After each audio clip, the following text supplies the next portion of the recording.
Hello, everybody. You're listening to the Big Chill Podcast. This is episode 36. Donald Trump saves a turkey.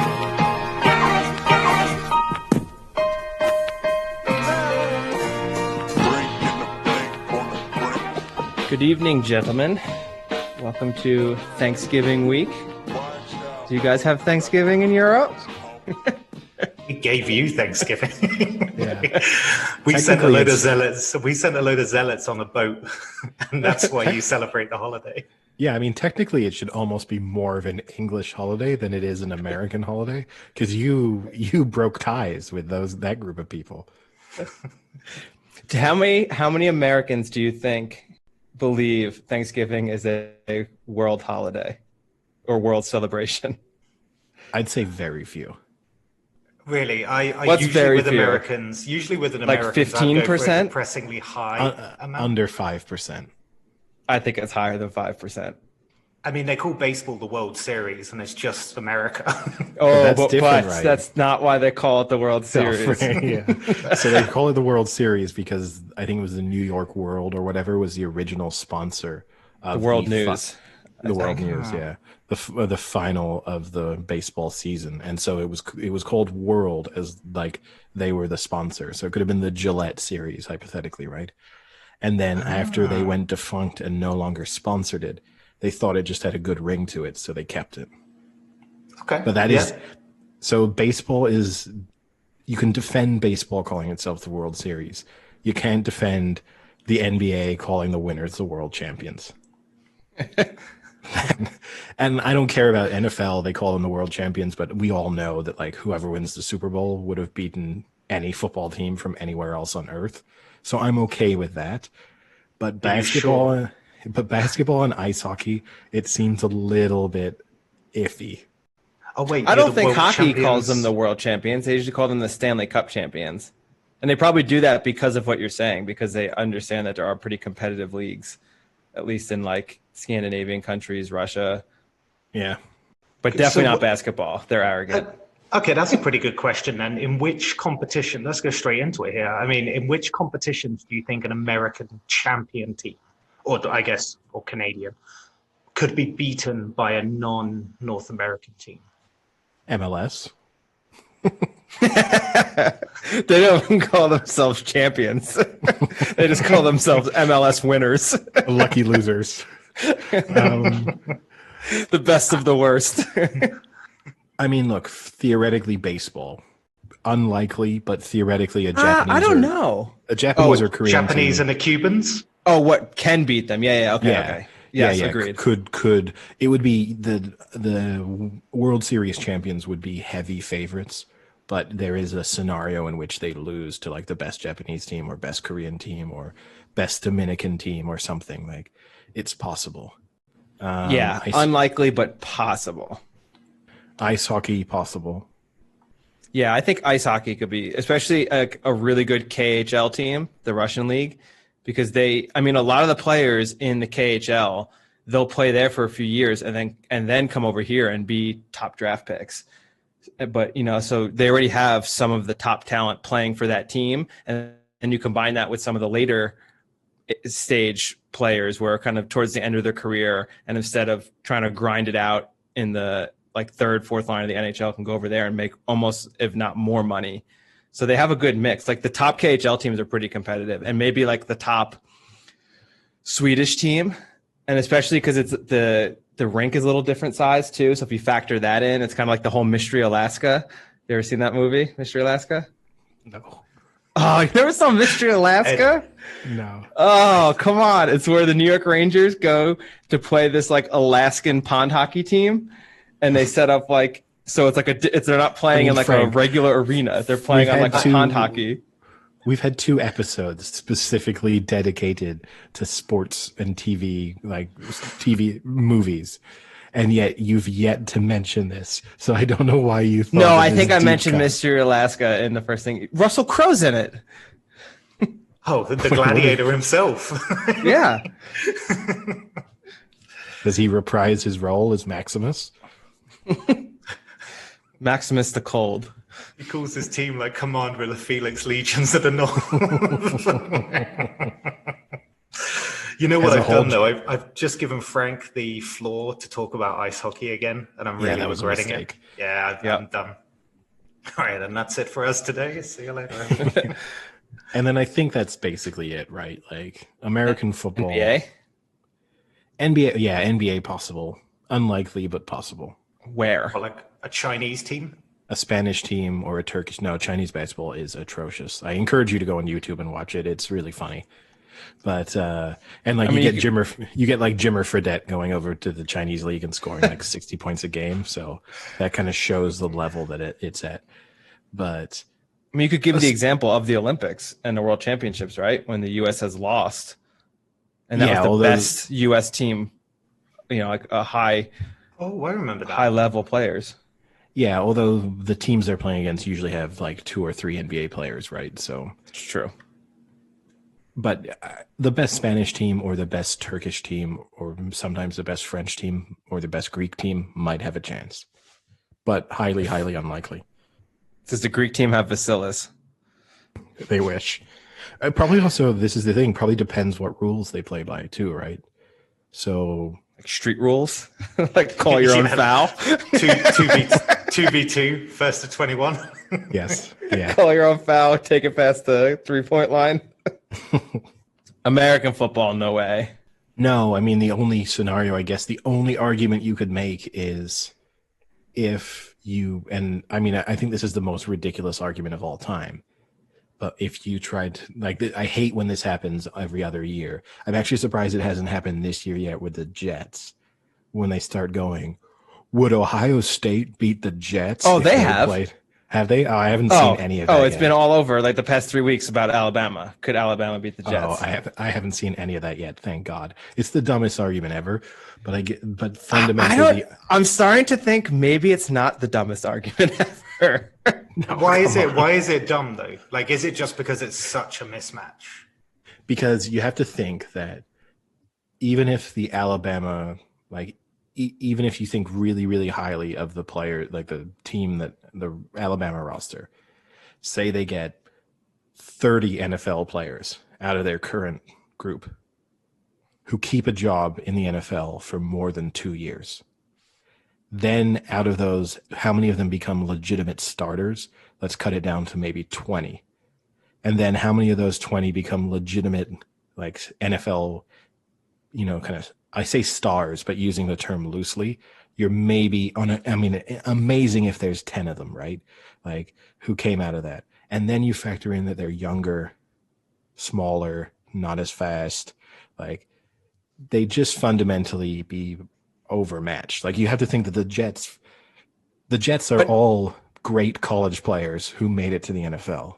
But are they? Now this is where you can kind of get into a slight debate. How many Jets players would be starters on other NFL teams? Because I always make this argument with my dad about the Giants. Last year or 2 years ago, the entire Giants defense, I would say 1 to 2 of those players would have been a starter on another team. The Giants had about 9 to 10 backups starting on their defense.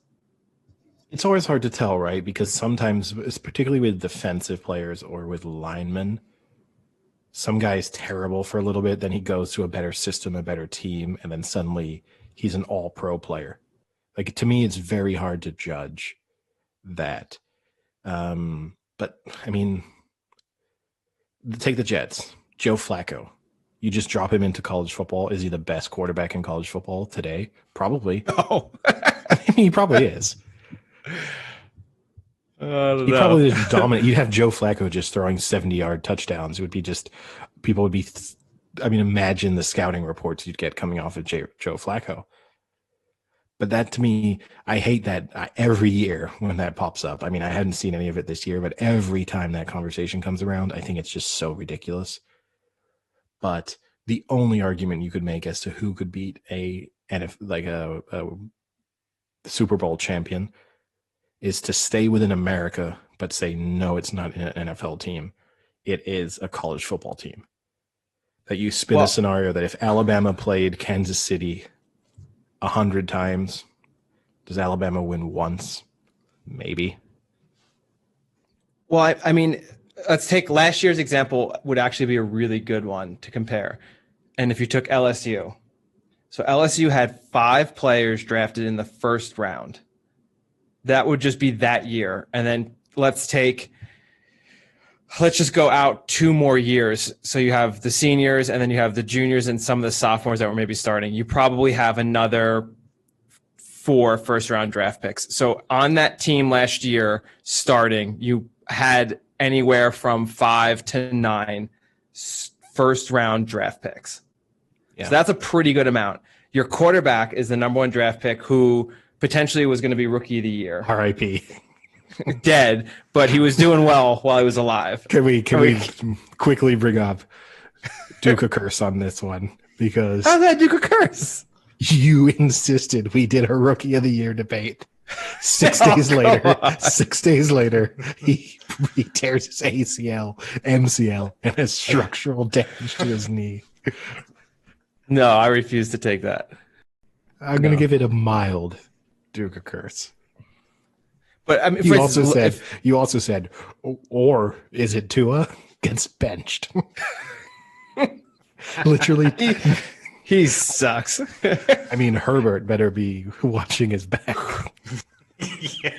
I don't want to give Herbert any praise anymore because I'm really nervous for him. It's probably why he cut his hair, because he's probably like, maybe I can shake the Duke a curse if I'm unrecognizable. Like maybe the spirit won't know who it is. Is this like Final Destination? He's trying to like skip his turn of death. Yeah. He's like, don't maybe get we on should that hire... field. Don't get on that field. Yeah. Do you think we should sign this really long-haired guy as our backup punter? I think we need this guy just hanging around the facility a little bit. So if we go back to LSU, you have Burrow as the starting QB. You have Justin Jefferson, who's probably the top rookie wide receiver right now. Is the wide receiver. Books, not after his crucial drop yesterday. He can go fuck himself. Running back was Clyde Edwards-Helaire. So you have a pretty decent running back. And then your defense, you had Chasen, the linebacker who plays for the Jaguars, is doing pretty well. And then Patrick Queen, who's starting for the Ravens, and Grant Delpit at safety. So you have right there, you have 6 solid players that are probably going to be major impact players in the NFL. Yeah, I mean, that's a pretty good team. How many do you need? How many remaining players? Another 16. Okay. Yeah, another 16. Well, no, but they still had, let's see, they still had what? 3 more drafted in the first round, and then another 3 or 4 drafted in the second round. And that's just the ones who went out. And that's before we even get on. That's before we even get onto what where college football teams would get really killed is special teams. Well, as long as you have a kicker that can kick to the end zone, then they just fair catch it. And what, they can only kick field goals from like 35 yards out. That's true. So, I mean, that's where, and also you just have to assume, right, the guys playing special teams in college versus the guys playing special teams in the NFL. You're going to see a mismatch there in speed and size. Like, that's going to be an issue.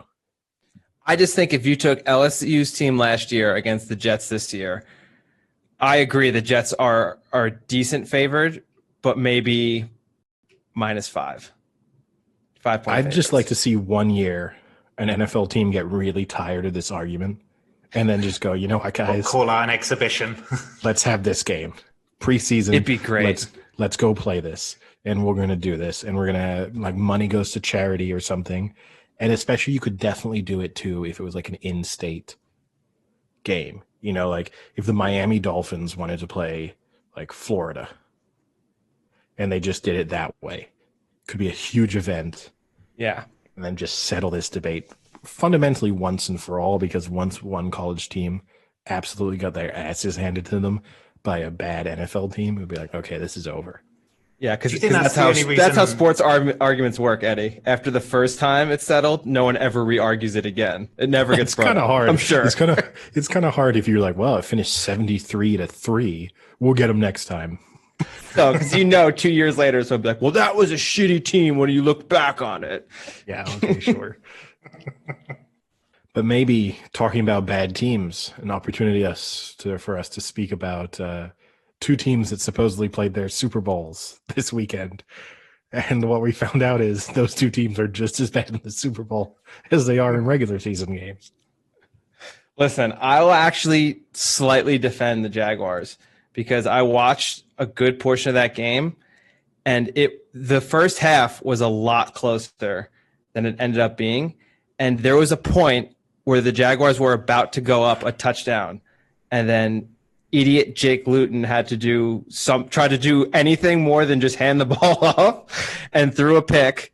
And then these ensuing series, they had an easy pick six off of Ben Roethlisberger and dropped it.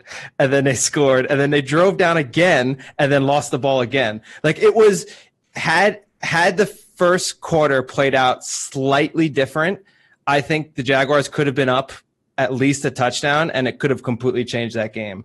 The way it ended up is Luton just is an absolute atrocious QB and ended up putting themselves in a terrible hole. But there was a slight chance there at the end of the first, middle of the second quarter, where things could have played out a little differently. Okay. I mean, there's so many qualifiers there for how that game might have been close in a different universe. I mean, it was 27-3 in the end. Yeah, the second half was, they were done. But if they had went into halftime either up or tied, I think that game plays out differently. But as it is, they went up. You can't do 17-3. You can't say that if a team goes in ahead, it will be different because yeah. But what I'm saying is, if you watch that first half, the Jaguars did not play that bad. I mean, he threw a pick in the end zone and then missed a pick six off of Ben Roethlisberger. That's a 14-point swing right there.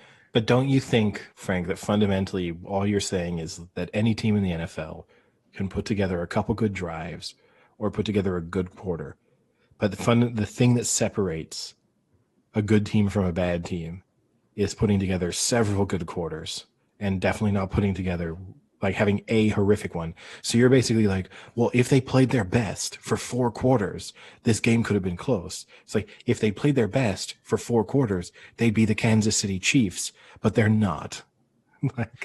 Yeah, no. I agree. And I mean, what I'm saying is, obviously, they would have had to play their absolute best to even keep this close. You're absolutely right. I mean, they couldn't. So, for instance, the Chiefs, Mahomes threw a pick at the end of the first half, and they were still good enough to come back and win that at the end last night. Obviously, the Jaguars are nowhere near that. They would have to have played a perfect game. But what I'm saying is, they went into halftime down 17-3.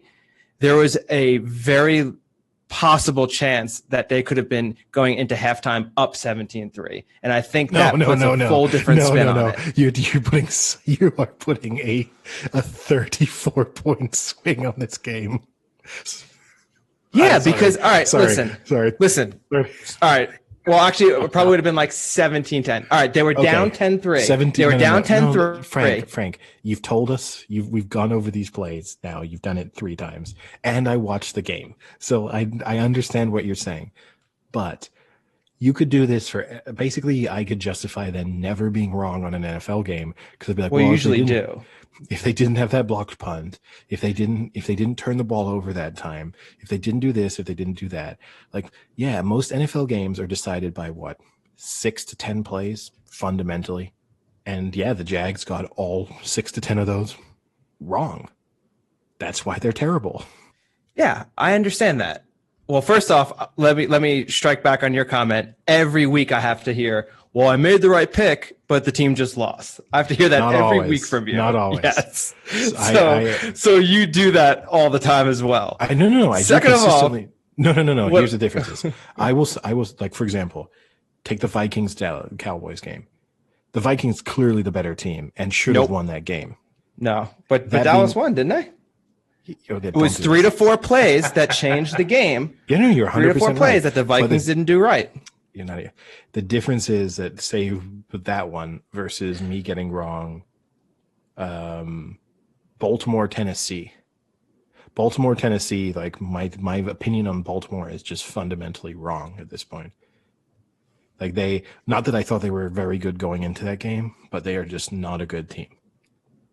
And so that's the difference. Like, I'm not going to say like, well, if Lamar Jackson had just got a touchdown instead of a field goal at the end of that game, it's game over. So, okay, Baltimore, better team. I'm not going to spin it that way. Frank, how are you going to spin the Lions in this way? Yeah. Oh, My I God. can't. The Lions were terrible. That If was they pathetic. if you just looked at the plays and they scored 45 more points, they would have won. I would honestly say the Jaguars played a better game than the Lions played. The Jaguars were closer to winning that game than the Lions were before they even started the game. That was awful. Well, good news. You get to watch them again in 48 hours. Yeah. Sorry, And too.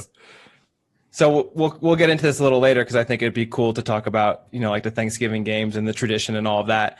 But one of the things I think that needs to change is having the same teams play because it's tradition, because it just ruins some of these games. I don't want to watch the Lions. I don't want to watch the Cowboys play. Give me good games. It'd be so much better if you had 3 quality games to watch instead of having to watch the Lions because they play on Thanksgiving. It's so annoying. Well, I think we may as well then just get into the best holiday sports discussion there in a way, because that's actually, I agree with you there. That's the thing that stops Thanksgiving football from being my best holiday related event, is that 2 out of the 3 games are, going to include a certain set of teams. Well, 2 teams. What is it? And Dallas, Washington. No, it's just Dallas and Detroit. Oh, okay. I always thought it was Dallas, Washington was the game because it was always allowed because it's divisional. But No, it's usually always just the Lions and the Cowboys are the 2 that play. where did that tradition So start? the Lions have played I was going to tell you. They've played every Thanksgiving since 1934. That's With the exception, this is weird though. So with the exception of 1939 to 1944. So really since 1944. Oh, wait, why is this weird? You've just named World War II, Frank. No, I know, but it's like they're saying they've been playing it since 34, but then there was like a 5-year gap where they didn't play. So yeah, but I think probably there were no NFL games. Yeah. Or yeah. there's a surprising lack of young men in the audience at the moment. No, they did a league of their own. They had the women play. Yeah. in skirts. I like this.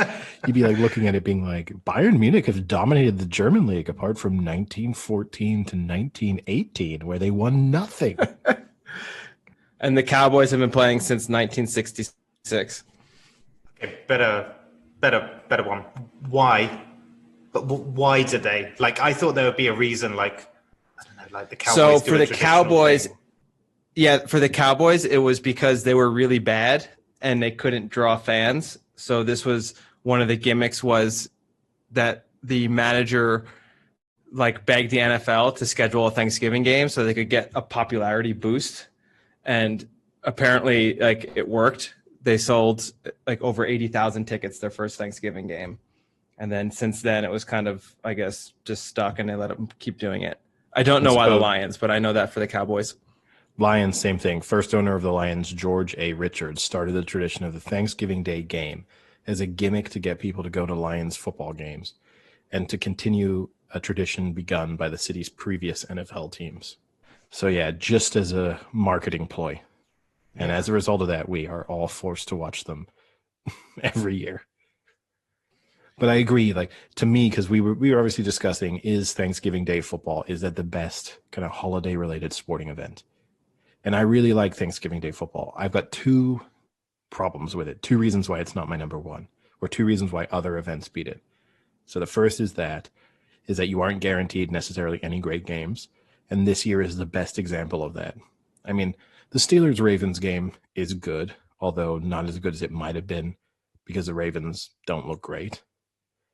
And then I guess you can argue that the NFC East game is kind of, you have to watch The it. first place battle. Yeah. Yeah.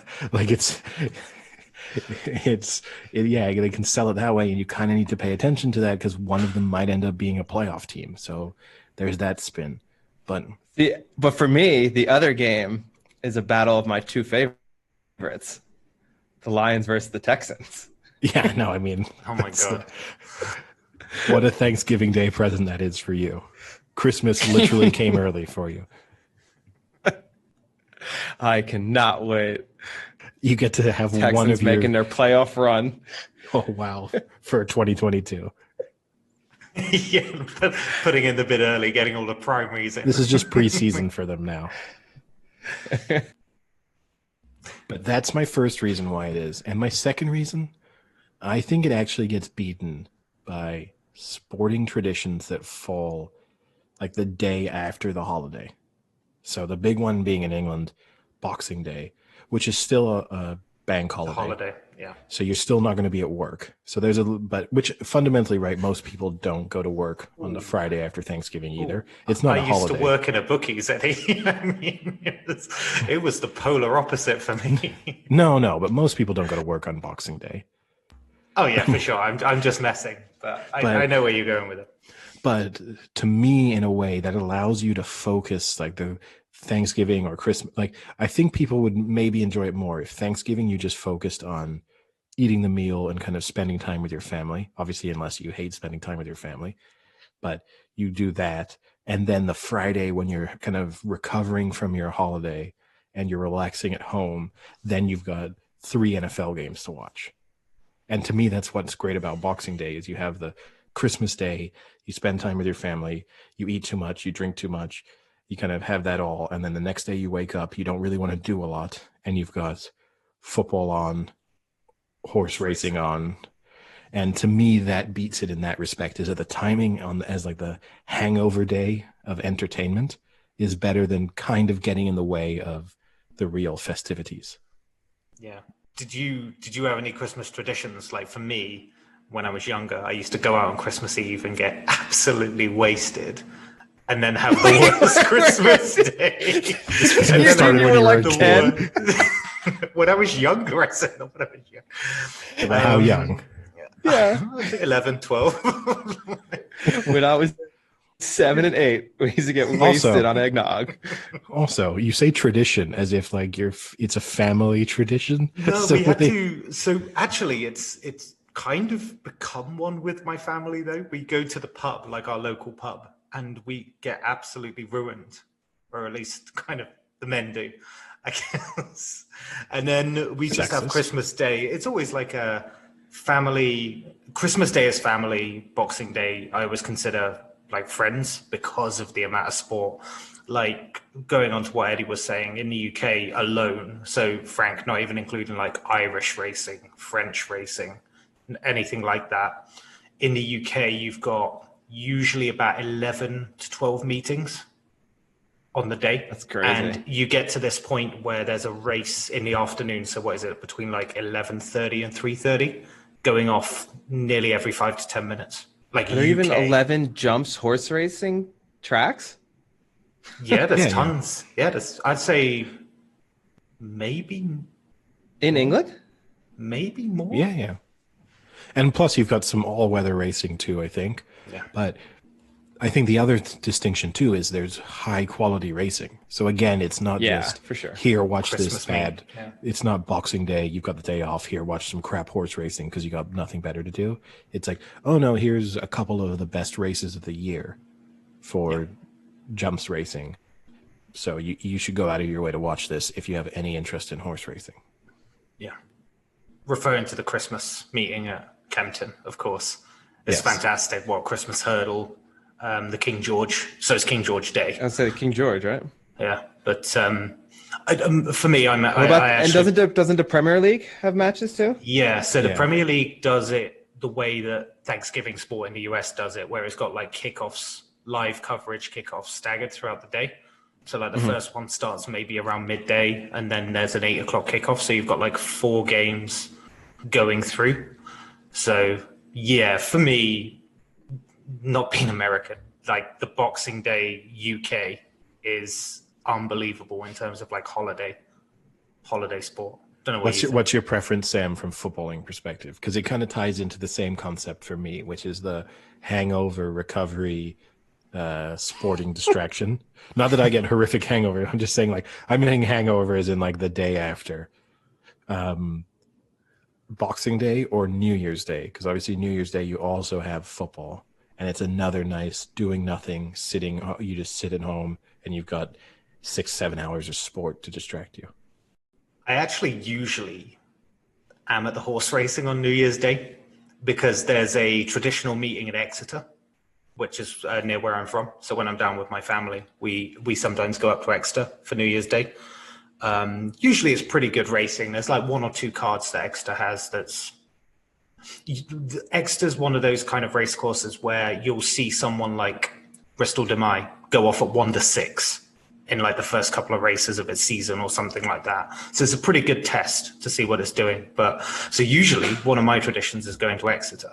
So I would probably say that Boxing Day still kind of holds supreme for me in that respect, because there is, I mean, as a gambling man, Eddie, Frank, you two must like blow up.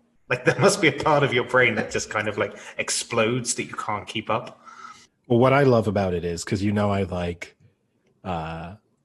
basically packaging in good odds-on shots into a big accumulator, and Boxing Day gives you the ability to throw in like 7 or 8 things that you feel pretty good about, where you're not having to say like, this horse is 1-2, but I don't know that much about it and I don't know why it's racing here, blah blah blah. This is like, no, this is a high quality horse, and I can take Manchester City and I can take Liverpool, and then if I want, I think it's Punchestown that starts on the 27th. Listen to him. He's like a kid in a candy store. So you can usually sort of combine that with some of the sort of Irish favorites at Punchestown on the 27th, 28th. So you can have this nice 3-day.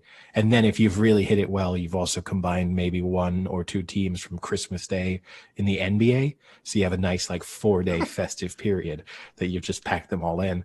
And if you win it, then you roll it over onto New Year's Day when you start going college football bowl games and Eddie, New Year's breathe, Day football. Breathe. I love that he was giving like 7 selections, and on Boxing Day it's over in like 4 minutes. Well, just wait until when we get to the Christmas. If we do a Christmas podcast, I'm going to give 58 bets of the week. So what you guys were talking about with the soccer, like which one you like better, the Boxing Day or the New Year's Day? I think that's comparable in the U.S. to the American football of Thanksgiving or New Year's Day, because either you go with Thanksgiving and you go more with the better holiday. I think, you have tons of food, you're with your family, and you're watching football, and everyone who's there is usually going to watch it as well, which is kind of always fun when it's people who don't normally watch it, and everyone can kind of get into it, and usually everyone will have some sort of small bet on or something like that. But you run the risk that the games are going to be shitty on Thanksgiving. Or you go with the New Year's Day bowl games, which there's usually, I think, about 4 or 5 of them, and they're all pretty high quality. The only thing that kind of sucks now is they aren't going to be the absolute highest quality, because those would be the semifinals for the college bowl game, for the college bowl final, or whatever it's called, national championship. So you're not getting any 1 through 4 seeds, but usually you have the Rose Bowl will be played there. So you have, good teams there, usually top 10 teams. The Sugar Bowl is usually played. That's like top 10 teams. And then you have some other ones that are usually like top 20 teams. So that's a good one too, where it's like New Year's Day, you don't want to leave the house, you're hungover, like you're too full, and you could just throw on 4 or 5 games. So it's like from as early as you wake up to, till you go to bed, there's going to be some decent college football on. So it's tough. I think I prefer the Thanksgiving just because it's associated with tons of food and good food. So that's always a plus. Yeah, I mean, that's kind of a different argument, though, right? That's non-sport. What we're really forgetting, though, is the truly best sporting event tied to a holiday, which is Royal Ascot and my birthday. Few things beat when Royal Ascot falls on June 20th. And we're actually able to go. And it coincides once every couple of years with a major sporting football event. Yes, now that's true. When you get World Cup or Euros plus Royal Ascot. Like the planets aligning for Eddie. plus maybe Copa America as well. I mean, what a time to be alive. This boy don't want to sleep. Who knows? Who knows how often this will be, but a family member's engagement party. And then sometimes maybe even Game 6, Game 7 of the NBA Finals. It can really be a big day. Wow. Trying to think if I've got anything. Usually, so my very, very local track from where I'm from is Newton Abbot, and they usually have a race day on my birthday or maybe like the day around it kind of thing. So usually that's become a tradition, but Newton Abbot is if there was tiers, this one's the lowest. It's summer jumps. So of course it's not going to be like big racing. Oh, tears. I thought you meant like tears like coming out of your eyes. Yeah, if there were, what is it, like the saddest of the race courses? Yes. The only reason it's not sad yes. is because it's in the summer, so it's got like a good feel. But, I'll tell you what, after we've built it up so the podcast can sponsor a Royal Ascot race on my birthday, after that we'll figure out if we can stretch the money a little bit further and sponsor a race at Newton Abbot on yours. Well, if you just empty out your pockets, I'm sure you can sponsor the whole card. Should it be like the Big Chill podcast presents the Prince of Paris's birthday bash at Royal Ascot, St. James Palace Stakes? Oh, you don't even want to go for like one of the other ones. You're just going straight for like the premiere. No, you go even more obnoxious when they're just annoyingly long, and the commentator has to say it at the beginning. So you'll have to do like the Big Chill podcast. Subscribe on Spotify, Apple Podcasts, or wherever you listen to your podcast. Bring like Gold Cup. Yeah. I just love the fact that you're taking on like the Quipco races, the Quipco series, and you're just like, wow, we've been outbid. Soon it will be the big the Big Chill series. Quipco Long Jeans, the Big Chill podcast, right there, sponsoring all your major races. How much better does the Big Chill Champion Series sound? Yeah, that actually does sound pretty amazing. But what I love is when you go to these like Newton Abbot style races where sponsoring a race is so cheap that you'll literally get like the happy 38th birthday Derek handicap. I wonder how controversial they can get. Well, how controversial do you want to get? It's not like Holocaust. Like could you do like a screw you Debbie for sleeping with my brother? Novice stakes. Did you just say namaste? Like namaste? I thought that was incredible. See, I heard that as like namaste, but you called it the namastakes. Well, Sam, speaking about what did you say? It sounded like you were talking about controversial, and then you said something like the Holocaust stinks. It's like, no, we're only allow pro Holocaust sponsors here. Yeah. Well, another one we're forgetting. The Down with the Jews Diamond Jubilee Stakes. Great. Another one we're forgetting on New Year's Day is the Winter Classic. Yeah, that's the NHL one where they play outside. That never interests me at all. When your major sporting event relies on a gimmick, then you're in trouble. Wait, what? But it's neat. So they pick a game that they play outside a hockey game.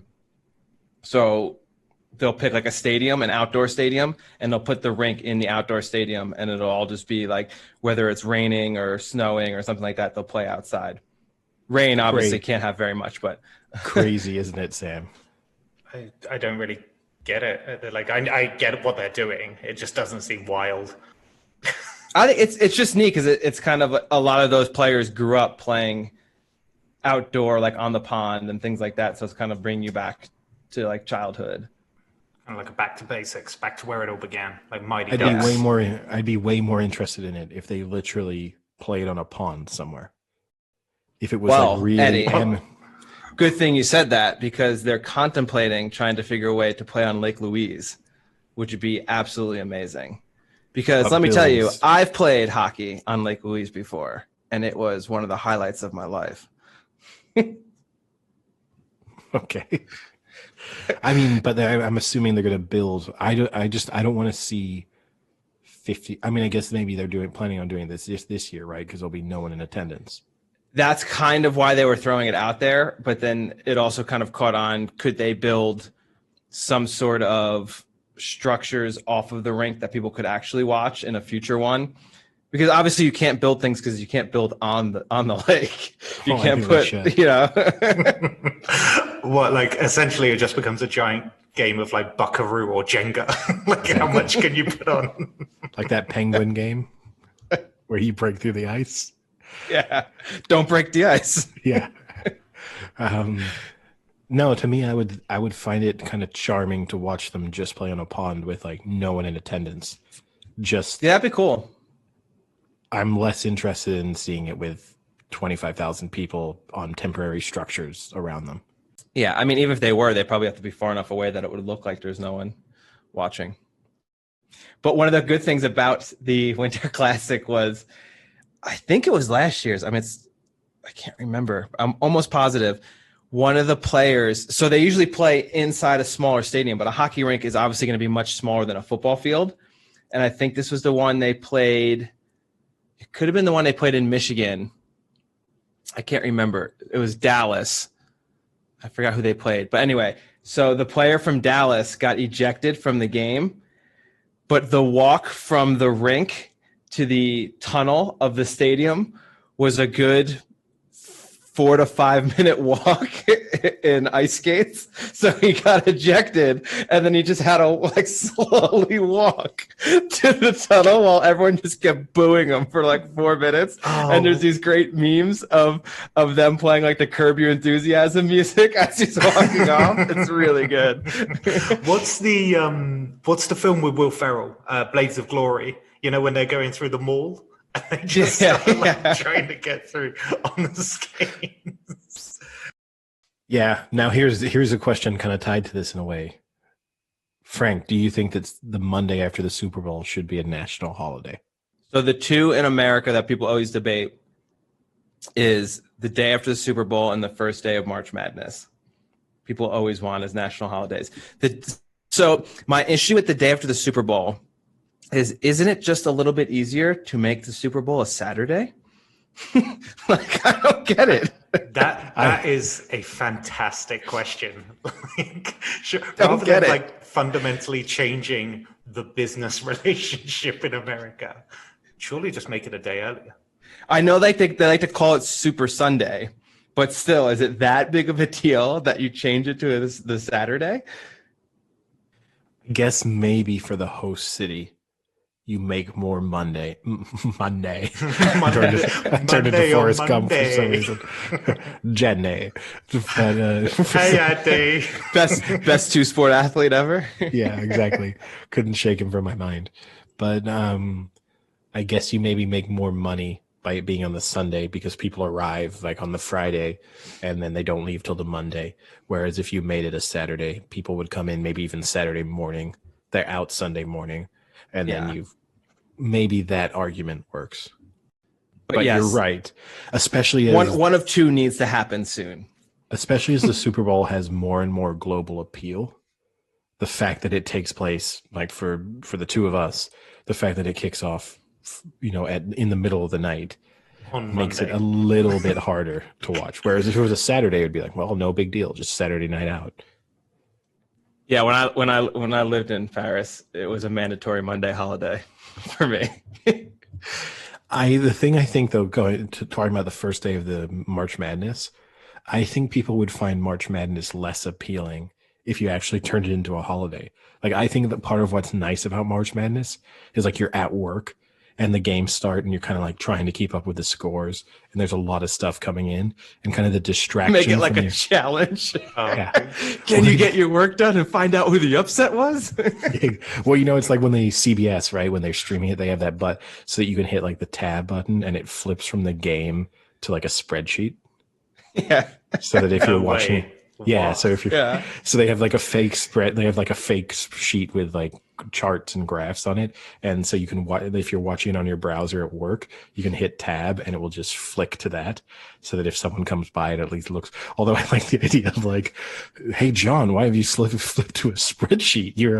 You work in marketing. You're supposed to be writing an article today. It's just like, oh, this is just a great chart. Yeah, and the other thing too about the first day of March Madness is a lot of those games aren't very good. Yeah, I mean, a lot of them are 1, 2, 3, and 4 seeds who are supposed to win. And okay, you get the upset, and that's what makes March Madness great. But most of the times, you're not getting the upsets; you're seeing blowouts. So, wouldn't you rather want it to be like the fourth round, the third round? You know, like the ones that are closer games. Which is the other thing sometimes sport in England has going for it, which is the attachment of sports to bank holiday Mondays.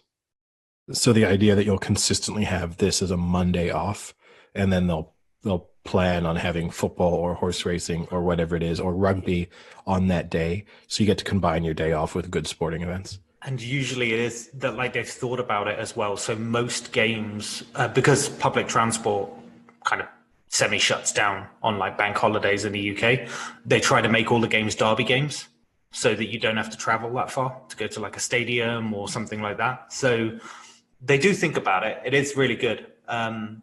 The games you can kind of play apart from that. I don't know if they bring that in anymore about the fixture.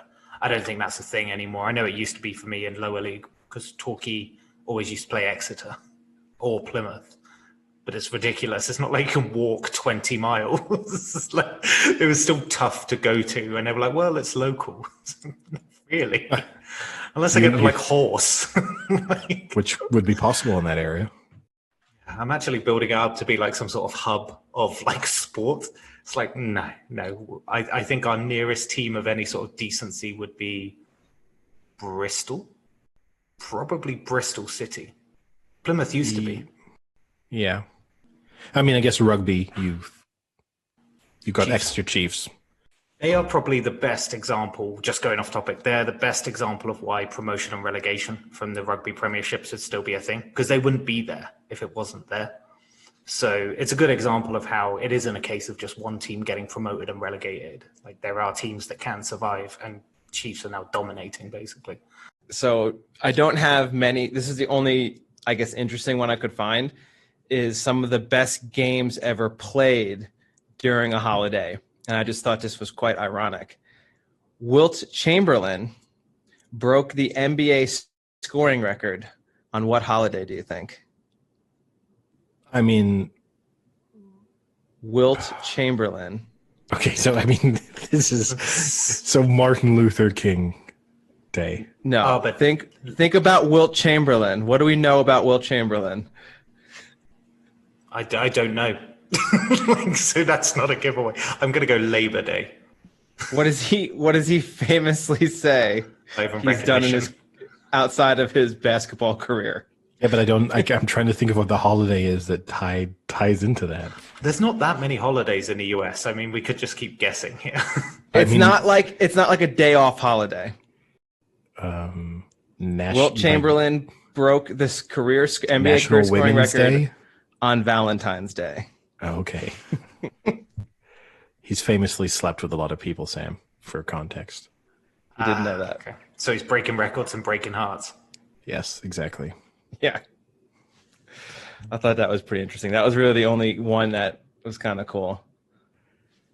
I mean, if that's kind of cool, then that must have been a bad list. It was a bad list. There's not many exciting games have been played on holidays, at least not American sports-wise. I mean, even if I think back in recent years to Thanksgiving Day games, I struggle to remember many. The only ones I really remember is when like a result has gone really badly for me. Like I remember the Packers playing the final game, like the late game, and blowing a lead, and that was not good. That was maybe 6 years ago. I remember when they had the Harbaugh like Thanksgiving Day game when the Ravens played the Niners. And then, honestly, apart from that, I don't remember many like individual things from Thanksgiving. Even last year, I can remember the Bills beating the Cowboys. Do you remember that time Bobby Boucher showed up at halftime and the Mud Dogs won the Bourbon Bowl? But I mean, I guess we'll save our previews for our what is normally our Friday episode, which this week will be a Thursday episode. So for anyone listening, it will go live Wednesday evening / Thursday morning. So you will be able to listen. I know people desperately need our 3 predictions for that Thanksgiving Day game. People really want to hear my insight on the Texans Lions. Exactly. You'll be able to get that in time. We'll make sure that fact. You might melt because the argument you'll have to it's like an immovable object against an unstoppable force. You'll be like, I don't know what to do. Like you'll error. You should really just abstain. Yeah, I'm gonna vote tie. I'm gonna. My bet of the week is a tie. Wow. I would. You may as well, because if it's right, it's such a. I mean, we won't give you any credit for it if it's right, but it would still be impressive. I really want to know what the line is now. I'm gonna say I bet you Texans are favored now. Oh, for sure. Oh, Texans are favored, yeah. But actually, I see it. When you guys were younger, did you ever play sports on holidays? Because like for me, the big one was our rivalry football game was on the morning of Thanksgiving, which then added another nice wrinkle to Thanksgiving was you'd wake up, play your rivalry game. For us, we'd lose, and then get to go home, eat Thanksgiving dinner, and then watch real NFL football. I feel like I remember playing some stuff on New Year's Day as a young kid. And apart from that, no. As a teenager, never. I think I'm trying to think of like holidays, like kind of the Easter period. Like most things actually shut down for the kind of Easter holidays. Like kind of there's no horse racing on Good Friday, for example, and stuff like that. So I don't think so. I think most things just get left on like a Saturday or Sunday, whether it's a holiday or not. So say if the holiday's on like a Friday or a Monday, it wouldn't change because of that. So I don't really recall any sort of, I may have played like cricket as a youngster or something like that on one of the holidays. Which too we didn't mention, right? Boxing Day test in Australia. Yes. You also get that. There's the test match that always starts on Boxing Day. So you get to throw Australia, that in. England? Depends. I think it's usually almost always Australia, England, or South Africa are usually often on a tour there. But I mean, it just depends, obviously. It's the Gabba one, isn't it? Isn't it usually the Gabba? That's the first one, isn't it? In the Ashes. I'm trying to think of the. Oh wait, it's MCG at Boxing Day, isn't it? I think it's the MCG. Yeah, it's MCG Boxing Day. With them. Yeah. But no, you're always guaranteed that it's going to be against a kind of an elite test playing nation. It's never going to be the Boxing Day test against Zimbabwe. But that's a good one. But yeah, no, it's not. Obviously, when the Ashes are on, then yeah, that's a big deal. If you have a year where you throw the Ashes in and the Boxing Day test match in, then you've really given yourself nearly 24 hours of great sport. Yeah. It's just going off topic to like kind of like moments that give you chills at the start of like sports or sporting occasions or anything like that, like repeated sporting occasions. Like I get goosebumps waiting for that first ball of an Ashes series. First ball, first test, the hype, the excitement. Like that is one of the best repeating sporting moments, I guess. Until you see Steve Harmison bowl it, and it's when it's like 8 foot the other way. Yeah, that's just a downer. Then series over. Oof, yeah, that was tough to take that one. But I guess, and you know what gives me chills? When John Madden used to eat his turducken on Thanksgiving Day. Oh God, that's another tradition that I don't. I mean, I think it's nice that they do it, and the guy eating the turkey leg. I think it's the player okay. of the game eats the turkey leg. Wait, what? The whole leg? Well, they give it to them and they grab it and they just take a sort of bite out of it. Okay, so it's not some awkward 10-minute thing of just watching some guy eat a turkey leg. You can't leave until you finish it. But at the same time, sometimes they make like too big of a deal of the turkey. You know, when they cut to like in the booth, they're all eating the turkey, and then they show like the camera guy, he's got like some turkey in his face, and they're like, that's John. He's been a cameraman with us since 1983. Like he's left his family of 4 at home, but he's still happy to be with his real family here at the network. Well, that's a bit of an FU to the wife. Yeah. We all Fuck hate you, that Debbie. bitch. Fuck you, Debbie. We have to see that a-hole Joe Buck eating his turkey. And just so you know, John's cheating on you. With me. Happy Thanksgiving, you bitch. Maybe he'll get back and sponsor a race to get her back. Yeah. Take me home, Debbie. Stay as handicap. That would be, dear Debbie, the turkey wasn't the only thing I stuffed on Thanksgiving. Novice stakes. Juvenile hurdle. Yeah, it was an underage girl. Yeah, juvenile fillies. But no, That would be a good way to sponsor it. You could do that. Like, Eddie can't get his eyes off the juveniles Phillies stakes. Oh. Like combine it together. Oh, a lot of people used to do that with quiz names, didn't they? With like the I can't wait. I can't wait until I can sponsor one with like Katie Duden. Like, I cannot wait. Oh, what a wedding present that will be. But no, the I mean, the disappointment this year, I mean, I guess we can react a little bit to last week's football, was just how bad the slate of games is this Thursday. And actually overall this weekend, it's just a bad set of games. And not been helped by the fact that the NFC East kind of just continues to look worse, even though they actually, in a way, had their best week in terms of actually a couple of them picking up wins. But it just overall just continues to look more and more depressing. I saw that stat about the Cowboys where it's like, this is the first Cowboys win without a QB named Dak Prescott since 2015. Like, which is so do you think a team will finish above 500 in the NFC East? Do you think the team that wins goes above 5? Interestingly enough, though, look at the Cowboys running. Look at the Cowboys running now. They're the only team that have got all three of the divisional games left. So 3 potential wins there, right? If they keep this going, they've got to play a Bengals team without Burrows, which now probably looks like a win.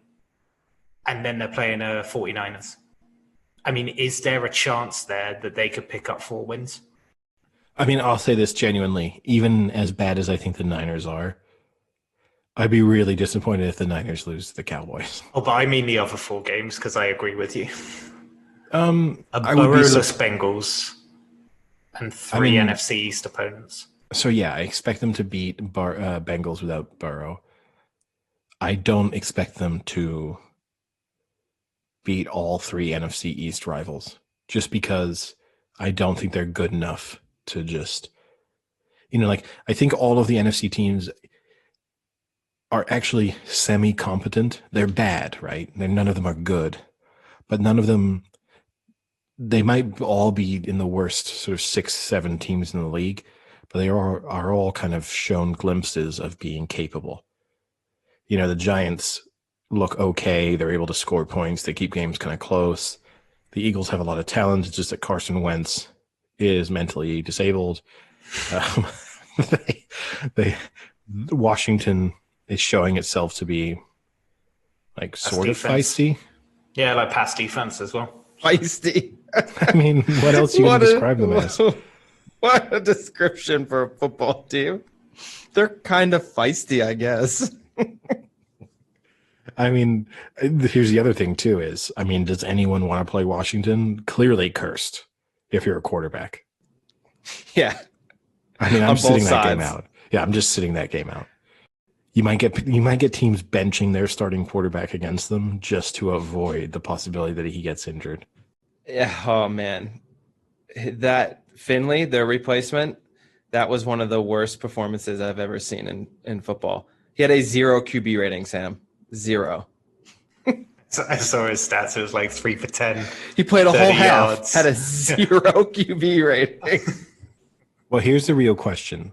If I turned up, would I get 0 by default? Yeah, By default, you can't get lower than 0. So fundamentally, if I turned up in some really half-assed padding and just Sam the stood Squid would there, have. Yeah. I get 0. If you'd just taken a knee every time you snapped the ball. Which would be funny to see. The coach is sending in plays and you're just taking a knee. I mean, how does that make Finley feel coming off the pitch and knowing that like a block of wood could have done the same thing? Oh, a block of wood could have done better. Because it wouldn't have Because it turned would the have ball fallen over. down. It would have fallen down and not turned the ball over.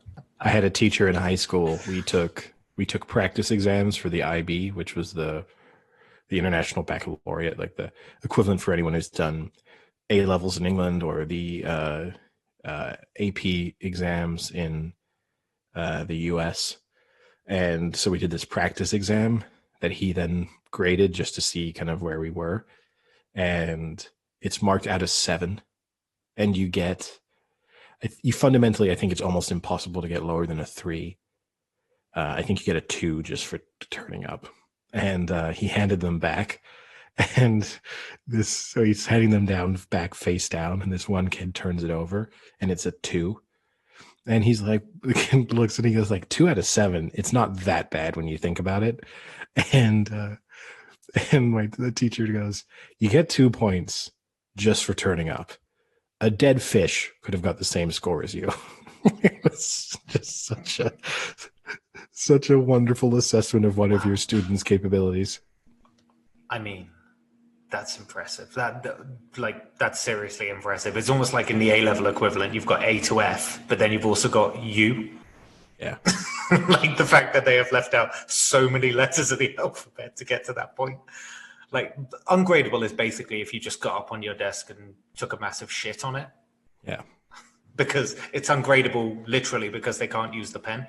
Or you spin it and you're like, this is so good, it's ungradable. The person who was grading this, their brain is not operating on the same level as me, and they were like, I am not in a position to grade this paper. I thought you were talking about the shit. I thought you were talking about the shit was so great. No, it's like if you took like a physics exam, philosophy exam, and a physics exam, but you're like, I'm Stephen Hawking basically, and they're incapable. This lowly peasant could not possibly grade my paper. This is what he is telling me. I have this idea of just you saying that it's ungradable, but you're saying you're Stephen Hawking. Like somehow you have to act it in the chair. Yeah, Stephen Hawking without the computer and the robot voice. So we got the walking, talking Stephen Hawking. No, not walking, not talking, not functioning Stephen Hawking. Just me looking quadriplegic in a chair. And they'll be like, he's not moving. He must be an absolute genius. We'll give him an How is he telling us this? He doesn't even have the voice box or anything. It's like we've just read him the question and he gave us this incredible 1,000-yard stare. He's either a complete moron or an absolute genius. So it's one or the other. We're just going to grade him on a whim. Exactly. But here's the real question. Do you think Joe Burrow comes back in a way that anywhere close to the level he was playing at before? I mean, they've got to reconstruct his part of his knee, haven't they, completely, let alone the ACL everything. Damage. It's like ACL, MCL, LCL. So everything. So it's at least what, middle of next season he's back? No, I think he's out a year. All 9 months to a year. He's not. We're not seeing him again until that's 2022. That's pretty tragic. Like, that's really kind of devastating because it's your rookie year. You're definitely in the top 3 of that rookie year, and to have it like decimated by that is pretty tragic. We can do it this way. Out of the players that have torn their ACLs this year, which one comes back the best? You have Saquon Barkley, Odell Beckham, Joe Burrow, Nick Bosa, Devin Bush. I'll skip on Tariq Cohen. Taylor Lewin, we can skip on him because he's a lineman. So out of those, Nick Bosa, Joe Burrow, Odell Beckham, and Saquon Barkley. I'm going to say Bosa. And I'm only leaving... Niners Nation! I'm going to leave OB... I'm going to leave... Whoa, be careful with that one. I'm going to leave OBJ out because of age. So I think throwing him into that discussion is a little bit more difficult because, I mean, he's what, like 29 now? OBJ? 28, 29? He was drafted 3 years before Barkley? Yeah, so, yeah, getting towards, he's in his late 20s. So coming back from a serious injury as a wide receiver when you would think his career would naturally start ending 32, 33, 34, it's difficult. It wouldn't be that surprising if he doesn't get close to his previous level. Saquon's also difficult because running backs are almost irrelevant nowadays. So even if he already had, like, this is his second major injury now. And you just think that the position that he plays and the kind of impact you're going to take, the risk of re-injuring it is so high. And like having to try and cut and then getting hit and then all that. So I think Bosa is probably the best position out of all of them to come back at like close to the same level. I mean, surely Alex Smith has given them all some sort of hope. Alex Smith's given the world hope. Yeah, I guess. There's a lot of examples though of players that have torn ACLs and come back to a decently high level. No, for sure. I mean, I'm not saying Burrow will obviously almost certainly make it back. The question is, obviously you're missing out on 2 years of development at a pretty crucial stage in your career, so that's a blow. And then possibly reduced mobility, which he wasn't the most mobile quarterback in the world, but still like being able to move around the pocket, but kind of to be Tom Brady and survive in the league requires Tom Brady level skills and game reading. So that will be interesting. Also, if you're a Cincinnati Bengals fan, this just sucks.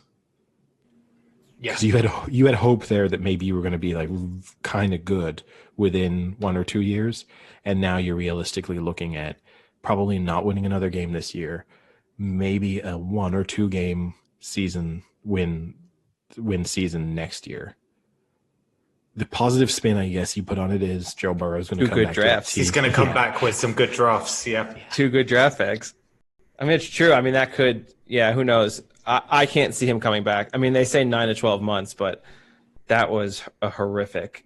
His knee bent 90 degrees, but not in the way a knee should bend 90 degrees.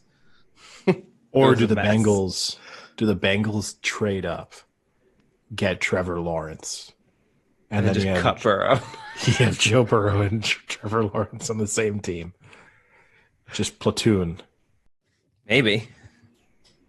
Didn't they release Andy Dalton, the Bengals? Like, wouldn't they have loved Andy Dalton right now? He got the win for the Cowboys. They're reveling in the Cowboys win. I mean, honestly, they probably wouldn't love Andy Dalton right now because them just losing the remainder of their games now is the best thing for this year. Yeah. Now, for next year, thing is, there'll be quarterbacks that, you know what I mean? Like, who knows? Maybe it's someone like Jimmy Garoppolo who they pick up for 1 year. You know, there's a scenario in which a quarterback of that God help the Bengals. There's a quarterback of that standard might come back. There's a guy who recovered from I'm not going to say horrifically recovered from a knee injury. Now, one guy whose stay in hospital didn't go well for me. My old Kirk Cousins IV bag. Oof, it was poisoned this week. It might be time to get rid of that IV bag. Yeah, I pulled it out. It is. It's been disconnected. It ran dry. I pumped some some oxygen directly into my veins. But I think that's deadly. Yeah, it is. It is, Sam. Can't be any worse than the Kirk Cousins IV. No. Which, in fairness, Kirk Cousins actually didn't play badly. Like, he's not the reason the Vikings threw over lost. 300, didn't he? Yeah, I mean, he was good. The killer was that they just couldn't get stops, and then offensively, they had turnovers at crucial times, none of which were his fault. So, I mean, it's the Kirk Cousins IV was not the issue. It was the rest of the Vikings team. What really annoyed me about that too is like I was the person who A, believed in the Cowboys for quite a long time, and B, said I don't think Andy Dalton's that big of a drop off from from Dak Prescott. And then of course Andy Dalton comes back, and he wasn't spectacular, but he was fine. Another, I think, slightly surprising one was the Packers and the Colts. I think surprising considering the fact that the Packers were up 28-14 and then scored 3 points in the second half and let that game go, basically. What was it, like 20, basically until the final couple of seconds, really, wasn't it, that the Colts stopped them scoring? Yeah. So, I mean, that's the Colts, right? I mean, it's interesting, though, because that was one of the rare times where the Colts have won from behind. And that was good to see. I think that's another kind of notch on the credential that you want to say for the Colts, because they win when they're ahead because they can rely on the defense to stop it. But can they win purely based on what it was and what they do? They scored, what was it? Like they scored on 4 possessions at the start of the second half, and they shut out the Packers for basically the entire second half. So I got nothing but praise for the Colts, and I think they'll look pretty good. I mean, if it wasn't for that Titans win, they'd be looking pretty good for the division. Yeah. No. Yeah. I mean, is it a yeah or is it a no? My brain. Is that what you want to call? Is that what you want to call a race? That's what happens when the IV starts to run out. Just my brain is faltering. I'm critically dehydrated now. But the interesting thing about that game was, I mean, the Packers threw it away. Then the Colts nearly threw it away by just having an ungodly number of offensive penalties on their final drive. The game was over. I mean, the game was over. They were basically in a position to nearly just kneel it out, but in the very least to kick a field goal that would have made it a not comfortable 6-point lead, but at least put the Packers in a situation where they needed a touchdown, and somehow ended up punting. Like, it was just, I kind of stopped watching the game, and then all of a sudden the Packers had the ball back down 3, and it took me, I had to kind of like look at the sequence to figure out exactly what had happened, because it didn't seem possible. But that was a game I listened to on the radio. And that's the good thing about listening on the radio is you'll hear the actual announcers for that team. So they're very biased, and listening to the Colts announcers talk about how they were giving the game away with the penalties was just so fun. Like, oh, what is it? A flag? Oh, what else is it going to be? Oh, of course it is. And they're just going crazy. That was pretty funny. Now, another team that nearly gave it away. Somehow, the Chargers went from being just in complete control against the Jets to nearly blowing it, which would have been being themselves. Yeah, this is what they do. For a team that's epically self-destructed several times this year, the fact, and it was bizarre to happen because like I wasn't watching that game. I watched the start of it, and then they were in complete control, so I took that game off, and then I just had the red zone for that coverage. But I guess because the red zone kind of thought that game was over too, a lot of the events didn't even make it onto red zone. And so it wasn't until I looked at a score elsewhere, I was like, oh, this game is suddenly a game again. Like, it's a 1-score game suddenly. That was kind of mind-blowing, even though Herbert was, I'm going to say he was fantastic, but he was playing against the Jets, so he was good. He was fantastic. I mean, we discussed, right, Rookie of the Season, Rookie of the Year. I mean, that's over now, right? Yeah, it's done. He has that now. Well, I will say the only one I think that can push him would be Justin Jefferson on the Vikings, because he is in the top 5 of all receivers stats-wise. So he's got a chance. Do you just give it to Joe Burrow's knee? Yeah, you just give it to Joe Burrow because he's never getting on the field again. Yeah, the interesting thing about the Jets-Chargers one is the end of their safety at the end. So I don't know if you were watching it. So they were up, 8, right? They were up 8, Yeah. Yeah, and then the Chargers had the ball, 4th down, and they didn't want to risk the punt. So instead, the punter, or I think it was a punter they put in, took the ball and then just ran as far back as he could and stood at the end of the end zone to waste the time to run out the clock. But they pushed him out with a second left.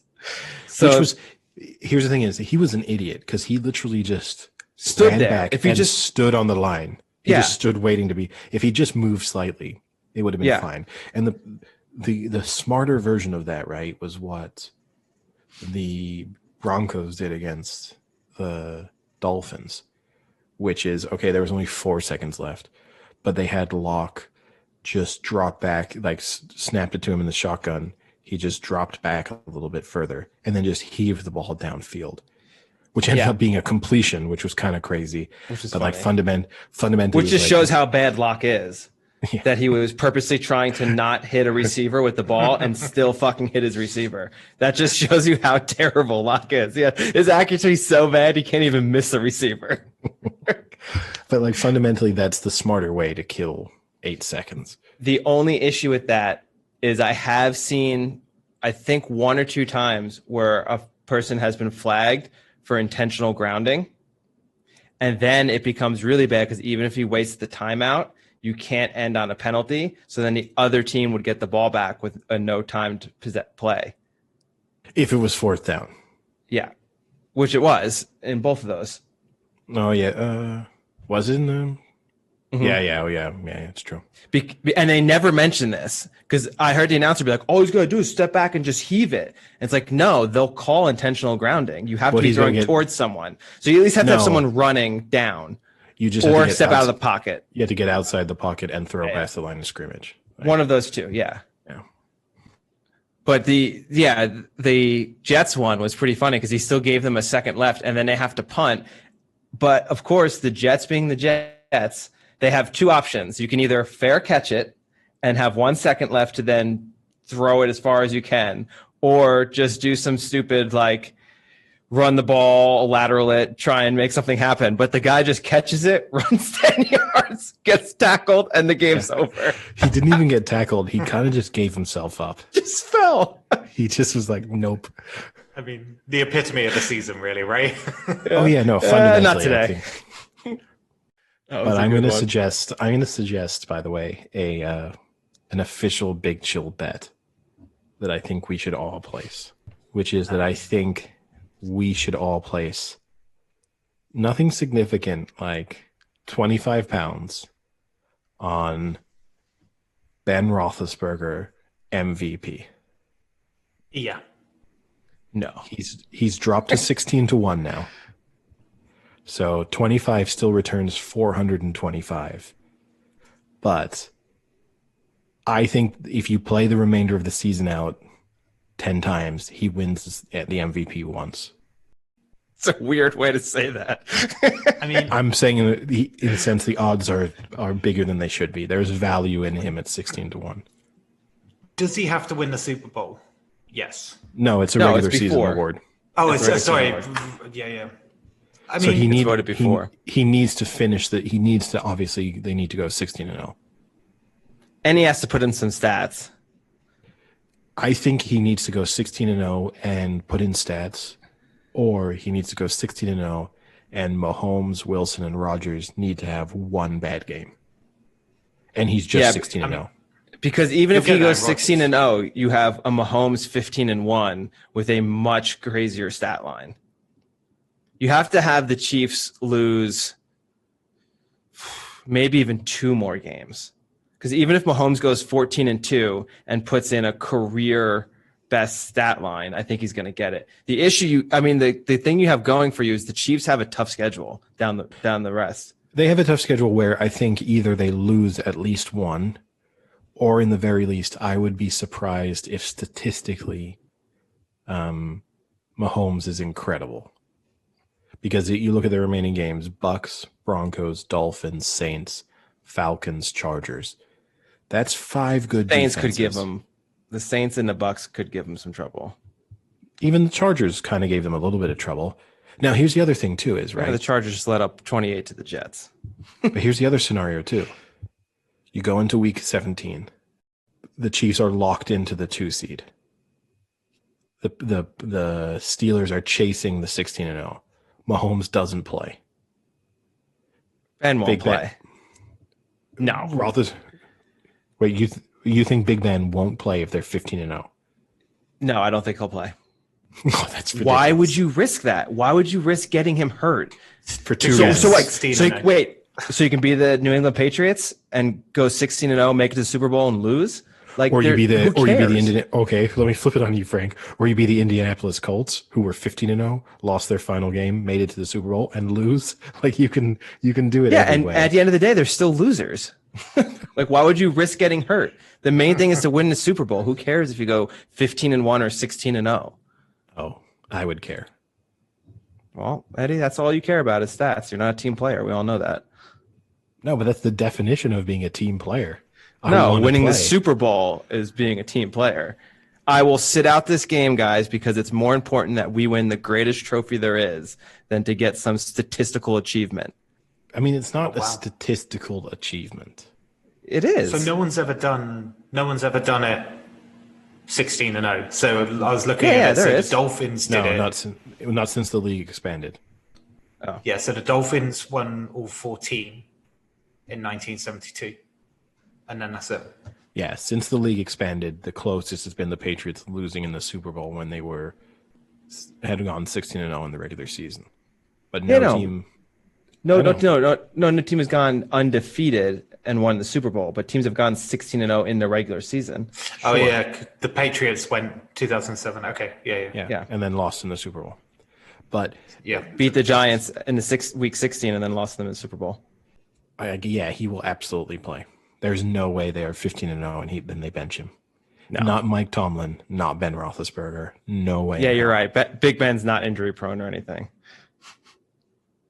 And they have such a solid backup that if he got hurt, it wouldn't matter. Plus, well, here's the other thing too is even then you're factoring. I mean, they're going to be playing the Browns, so they might be playing the Browns second string. They put Big Ben in for a half. Here, Big Ben rack up 400 yards and a half. Here, Myles Garrett. Here's a helmet. Go end Big Ben's career. Game over. I will do a beer, pint, and a burger bet with you. If it makes it this far, I would as well. If they are 15-0, that Big Ben starts that game. How long does he have to play? A minimum of a quarter, but fundamentally, I'll give you a half because the game either needs to be they're clearly losing, or they're clearly winning. Yeah, I like that. I think that's so risky. It's so pointless. Did I win off you last time, Eddie, as a squid? I won a Peroni and what was the meal? And calamari. You have to turn into a cannibal. But I think we have to do the big chill bet on Big Ben. We sponsor a race called that. The Big Chill Big Ben. It's got a good ring to it. Plus, we just have to turn into Big Ben for MVP supporters, so then we can get Big Ben on the podcast after they've gone 19-0. That is the other reason too, Frank, why he might play, which is there's only one team with a bye, right? That's different though. Then I'd have to reassess, because if it's for them to still get first place overall in the playoffs, then you put him out there because the bye is hugely important. So the bet is only valid if it's a meaningless game. Yes. If no, not meaning. Well, according to Eddie, it's not meaningless because going 16-0 is the greatest thing you can do in football. No one cares about winning the Super Bowl. I mean, like mathematically meaningless for the Steelers. Yes. Mine is much clearer. I'm taking it no matter what if they're 15-0 going into the final week. I'm not a sissy. I've got very clear, simple terms.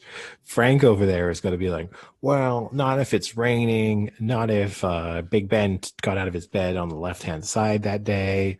Not Who if gets the out of their game bed is on the just left-hand side? Well, if you sleep on the left. Sociopath does that. Well, what? So you sleep on the left and roll over to the right? I sleep. It depends on what way you're facing the bed. I sleep on the left-hand side of my bed, which would mean technically I get out of the right-hand side of my bed when I'm then in bed. If you see what I It's mean. gotten very confusing. Yeah. I get in on the left, but get out on, which I guess makes sense. I get in on my left, but get out on my right. Let's stop talking. Oh, because you face the other way. I understand. Exactly. Yeah. I'm not a I know real what he's psycho. I don't sleep. I don't get into bed in reverse. You're like the back shuffle into my bed. Yeah, just like the retracing your Coldplay. steps from the morning. Like It's like the end of the day. like the scientist video, the Coldplay video.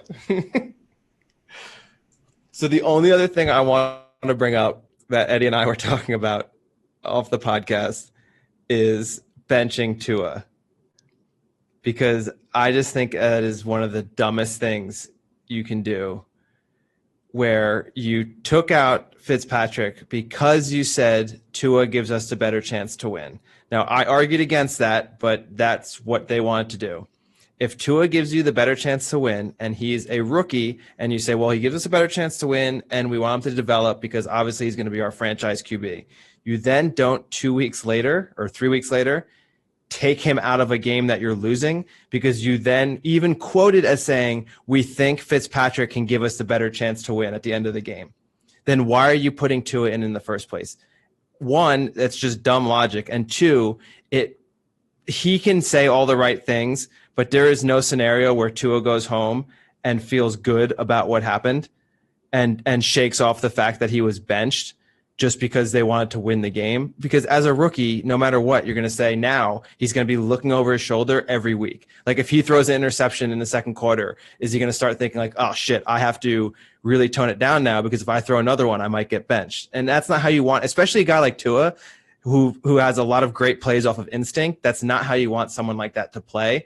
And that pissed me off a lot. And I'm not even a huge Tua fan, but like if you're going to pick him, ride him out, let him play. You're a Tua hater. I'm not a Tua hater. You just hate where he's from and all the people from there. I'm not a fan. Yeah, I'm not a fan of his upbringings.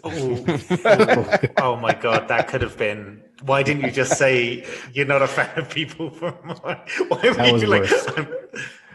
That was the worst way you could have gone with that. Yeah.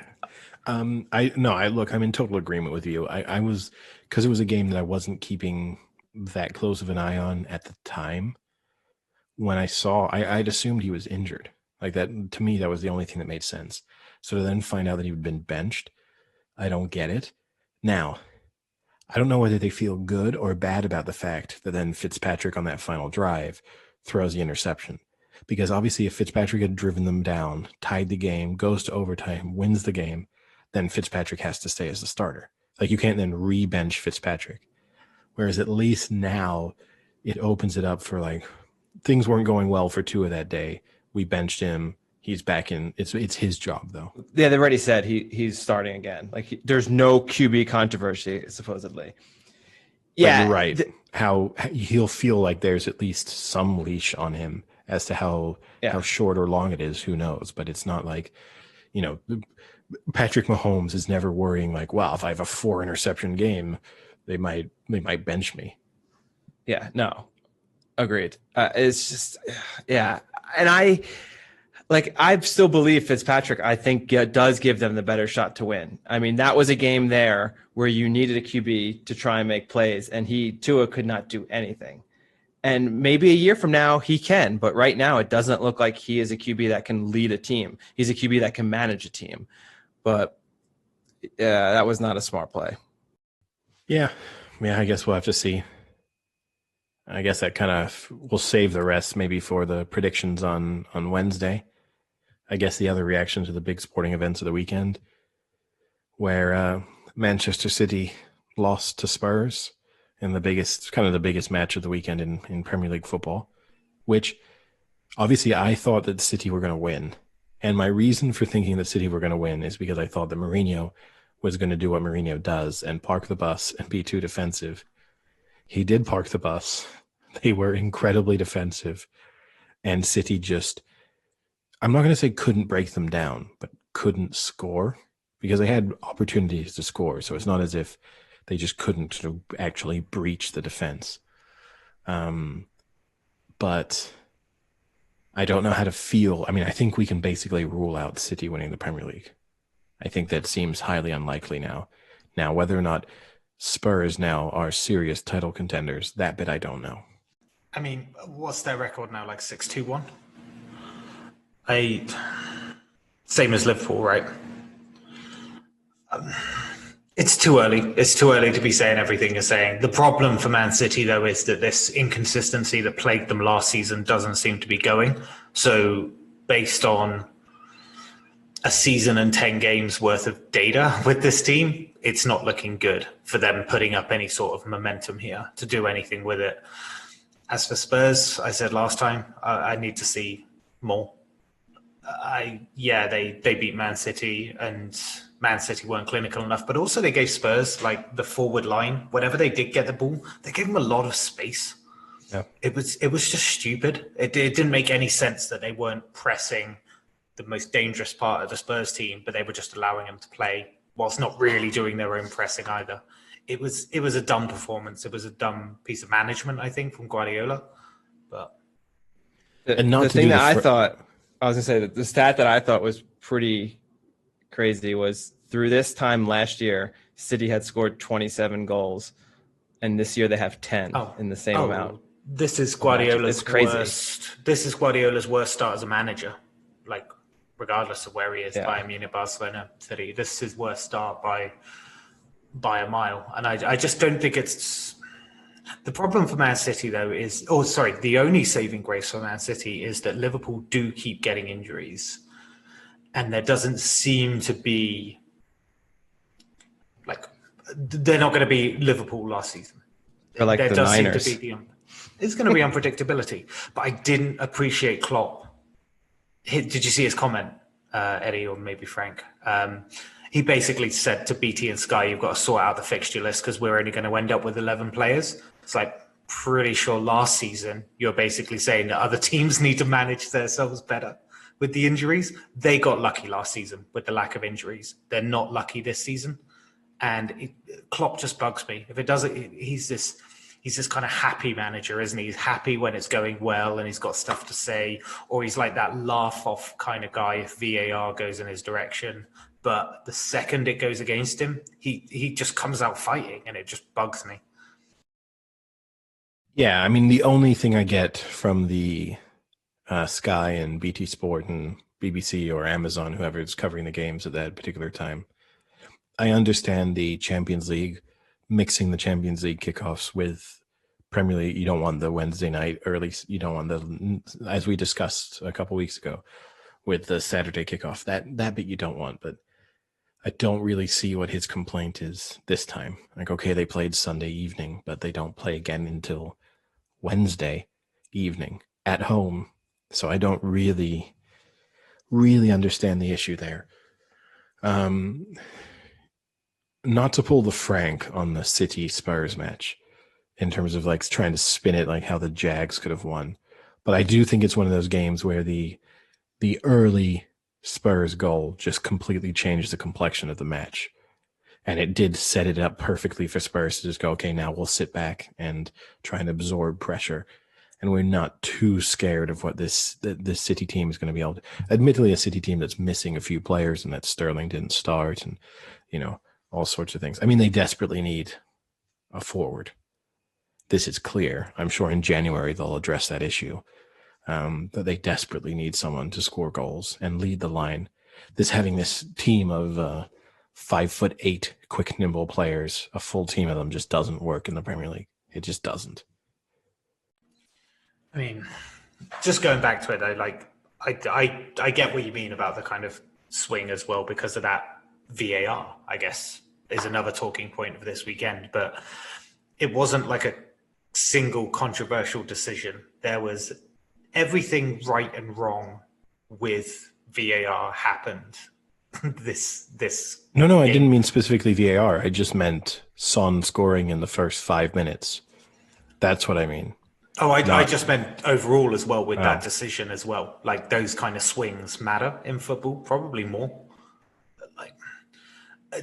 I don't know what you think of VAR this weekend, but it was already beyond a joke, but it's... So, I mean, the match in which it was the biggest issue, right, was the United West Brom match, where West Brom were awarded a penalty and then VAR took the penalty away, and then where United got to retake a penalty after VAR ruled that the keeper had stepped off his line. I actually feel like both of the decisions were correct. I think the defender got the ball in the United instance, so I don't think it should have been a penalty. And whilst I'm not in favor of the keeper on off the line rule being enforced when it's literally his back heel is half a millimeter off the line and they go, well, there you go, got to retake it. In this instance, he had leapt forward sort of half a yard to cut down the angle, and it obviously makes a difference in his ability to make the save. So I thought that should have been retaken too. He then did the same on the second penalty, which was the interesting thing. If he hadn't scored, they probably would have made them retake it another time.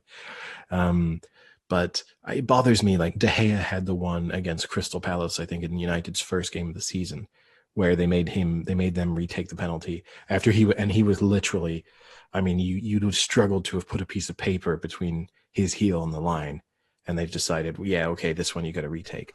That one, that's where the rule, I don't like it, but. Well, also, my bet of the week was ruined, slightly ruined by VAR. Yeah, what was that? The Brighton Villa game.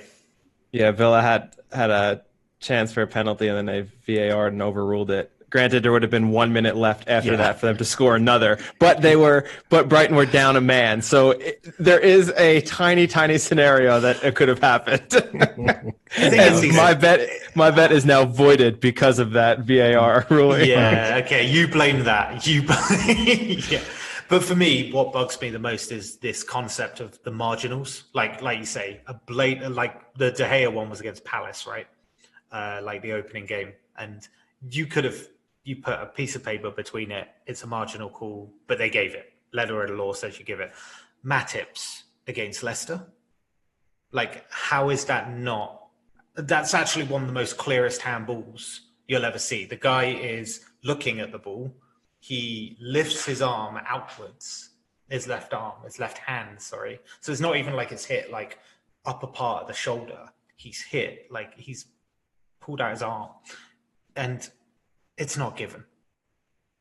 To me, that doesn't make sense. Like, that's what bugs me about VAR. It's like, if you're going to do marginals, do them all the time. But also, if you're going to see blatant ones and not call them, why? I don't get it. I don't get that when things are referred and why they're not referred, kind of thing. Yeah, for sure. And they haven't really explained that. I do like, at least in the Premier League now, referees are going to have a look at the screen more and making the decisions themselves. I like that they've made that shift. Although one of the things that kind of bothers me about that is you've now reached the stage where, the referee is going to have a look, so this is going to be overturned. I can't really remember an instance where the referee has gone to take a look and stuck with his original decision. So in a way, it's kind of like getting a video game cut sequence where you're like, oh shit, like you don't have to do this to me. I know what's going to happen now. Yeah, you're right. People scream for it as much as they do a penalty now because they know it matters just as much. So it becomes, And it boils down to a discussion we had before. Once you put everything in slow motion, I think the referee should only be able to see the replays at full speed. Because I think if he's saying, this was my original decision, okay, give me more angles, fine. Give me angles that I didn't have, but just show it to me. But once you go super, super slow-mo, and then you're starting to pick up on like, well, his arm was in a kind of unusual position or a kind of natural position, and I can justify it because I'm breaking it down, or maybe he clipped his heel, kind of going through all that stuff. Just show it to them at full speed and let them make their mind up.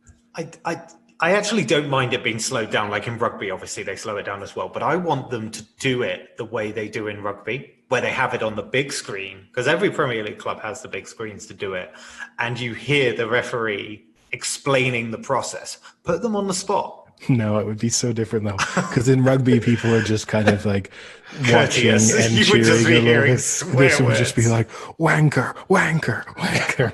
It's like, But I think that honestly, if referees were put more on the spot for justifying their decision publicly, it would matter. They would have to genuinely think about what's going on. yes, maybe yes, but yeah, we're not at that. And you also have to deal with players. Then would be coming. You know, in rugby, the players all go away, and when they do approach, they speak respectfully. Whereas in this, you'd have, you know, you'd have Harry Kane. Oh, that was a fucking pen, ref. You know.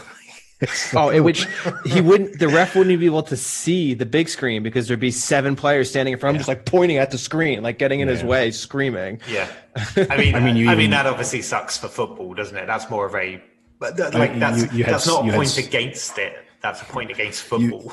You had Suarez booked a couple of weeks ago in the Champions League for standing in the area reserved for the referee to watch the VAR replay. Like the little box they have around the tiny screen, Suarez had put himself in there and was talking to the referee as he tried to make his decision. So yeah, the footballers just aren't up to it. But Frank, you did mention bet of the weeks there, and maybe this is an opportunity just to say we had 2 losers and we had 1 winner. So Frank, you lost. You had Villa to win and over 2.5 goals. You lost. Had the over 2.5. Yeah, you're now down to 40,000. Sam, you lost. Unfortunately, the Kirk Cousins IV let you down. Yeah, everything sucks. else in your accumulator won: England, Steelers, Chargers, Vikings, Chiefs. But you lost, and that drops you down to 20,000.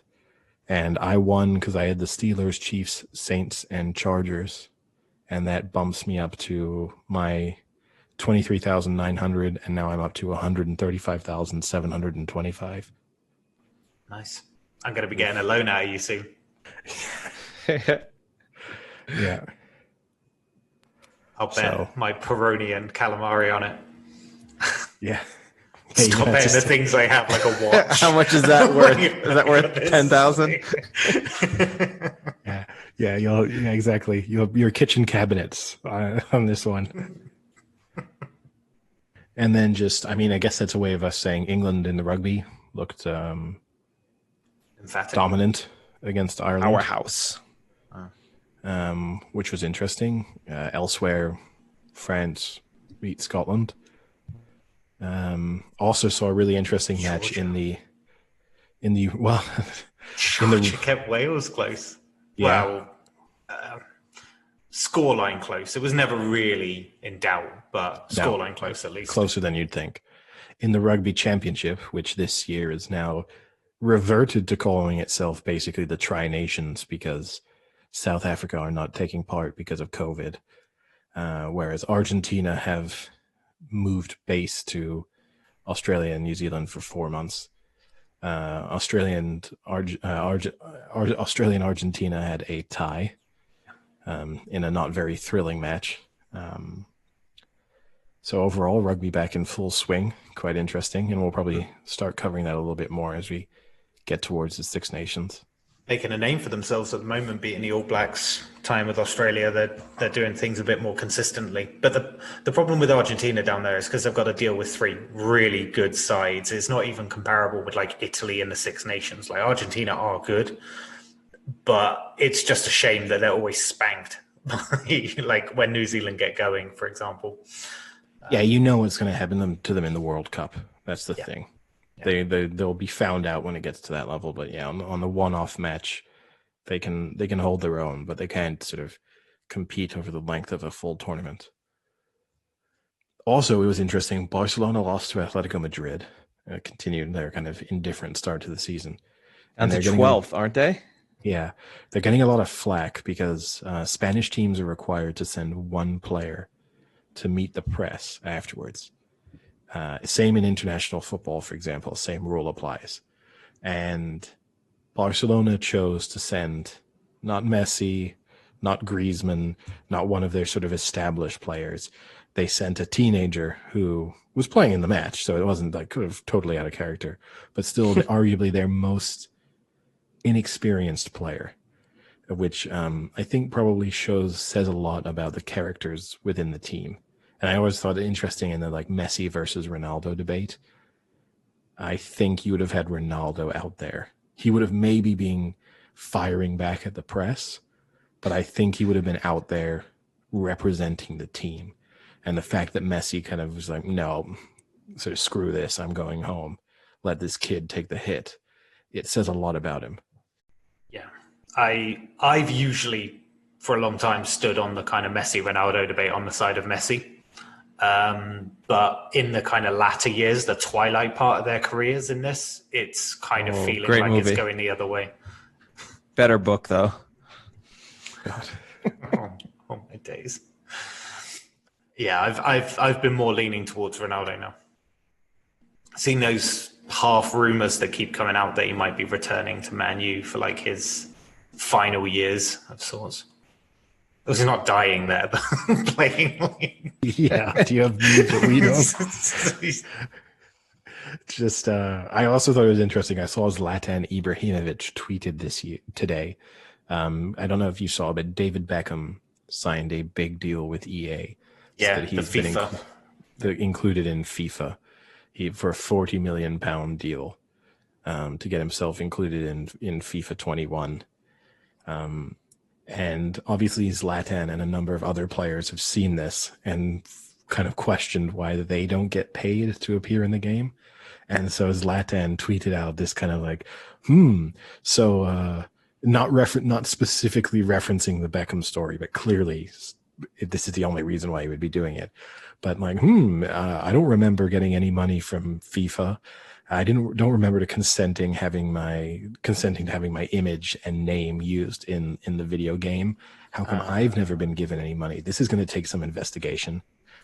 Which immediately people are like, well, you play for AC Milan, who have the rights, right? It's Fifth Pro. They have the rights to you, and then they sell them to FIFA, right? I think it's called Fifth Pro, isn't it, or something like that? The players. And then even worse, he was like, I can't even. Part of his tweet was like, I can't even remember. Like I wasn't aware of the fact that I was in FIFA. Was basically what he did, which is remarkable given the fact that he's been.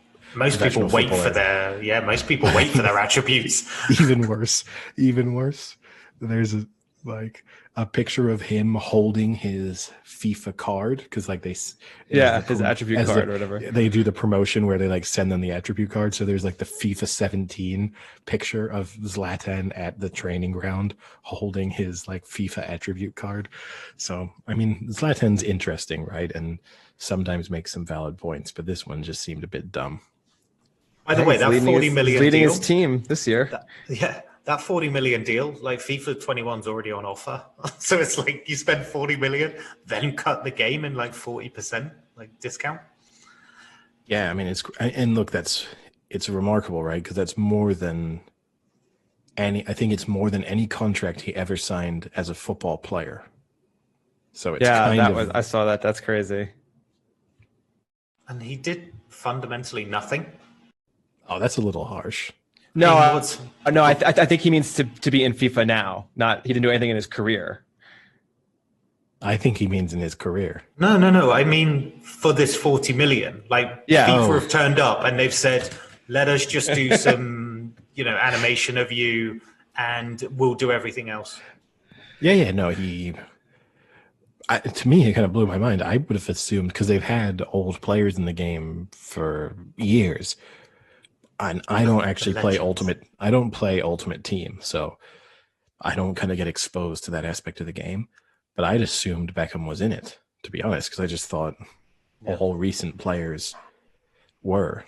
Have you ever got into it? So I guess Frank with Madden or any of the EA ones with like Ultimate Team. Have you ever like got into that?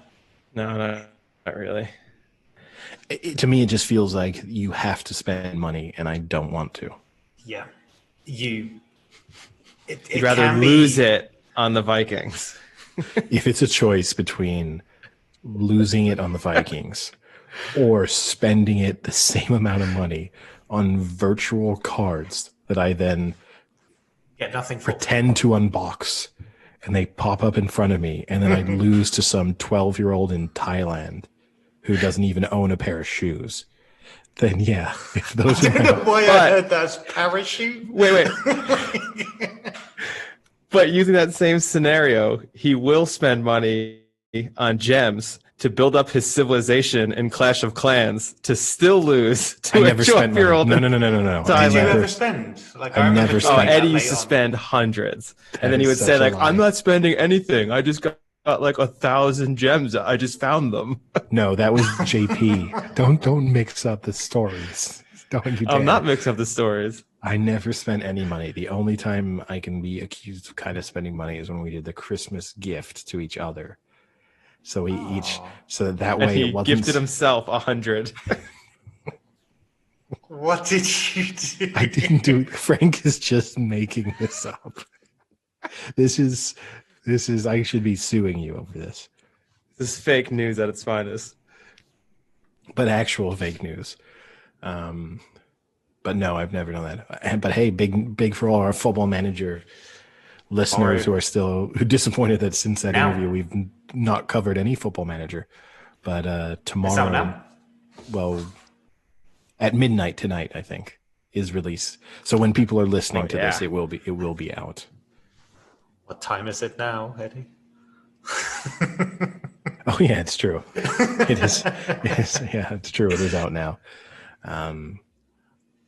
So far, seemingly mixed reviews, but I'll be interested to get my hands on it, start our file, and see how it goes.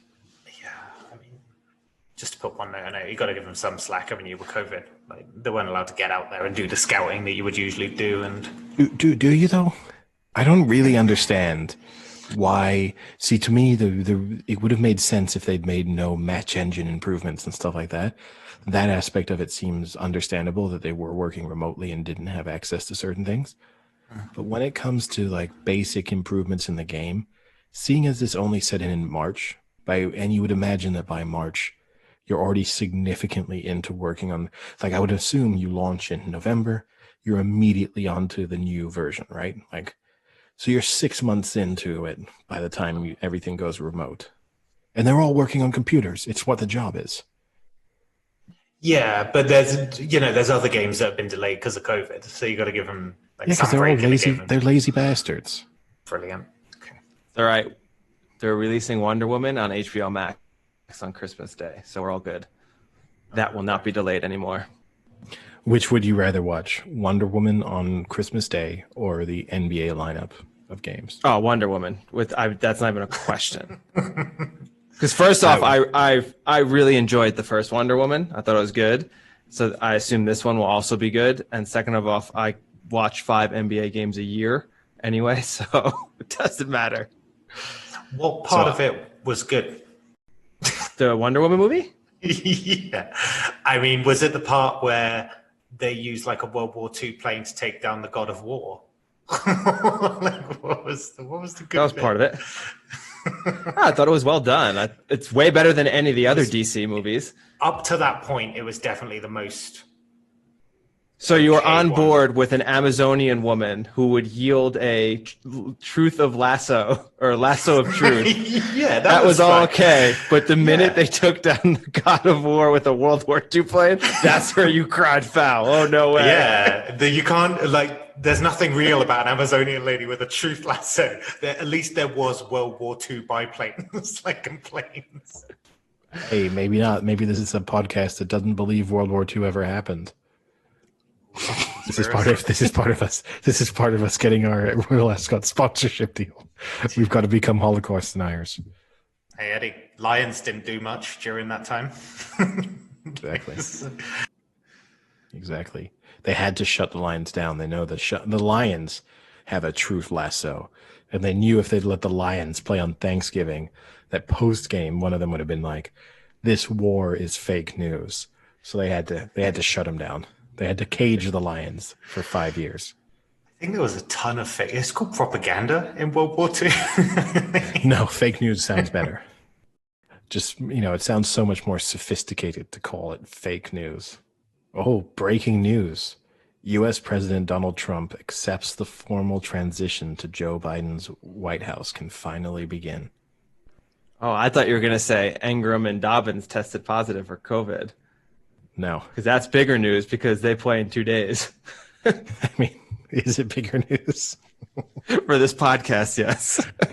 Well, we know our election special got some good traction, so we know we got some political lovers out there, so that I'm sure those people won't see that news between now and when they listen to the podcast, and then they'll wait till the end of the podcast to check the news, and now they'll know Donald Trump looks like he's actually leaving the White House. That's a tradition, right? That they save a turkey on Thanksgiving. Oh yeah, pardons a turkey. Doesn't save you it. pardon. Oh, what's the difference? Saving it because saving, I imagine he like runs out into the field and like tackles the one turkey as he's really close to having his head chopped off and like runs away with it. Yeah. And it's like reliant on the president like outsmarting the hunter, otherwise the turkey still dies. The hunter being a robot that collects the turkey. I've just got this idea now of like the White House lawn just turning into some like version of Jumanji with the hunter. No, it's like they make a huge maze in the back, and then they drop the turkey, the hunter, and the president into the maze. And why do they drop him in? Well, because otherwise they might put the turkey.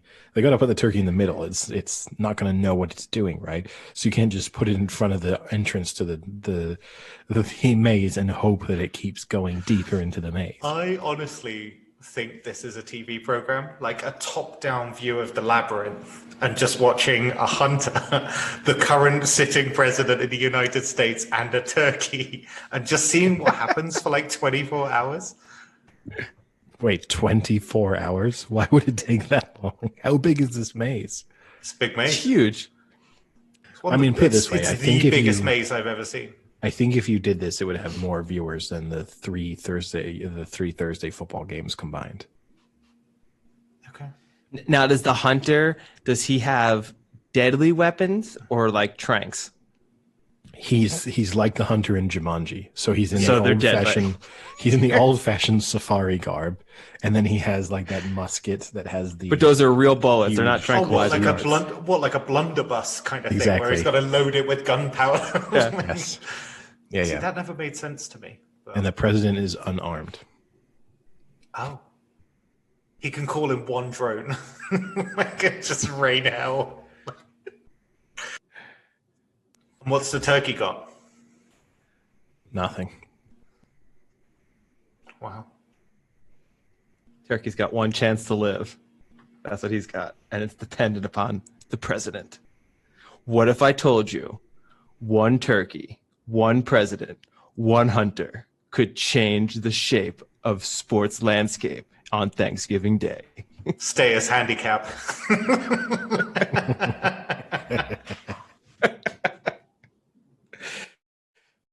Who wins in a race?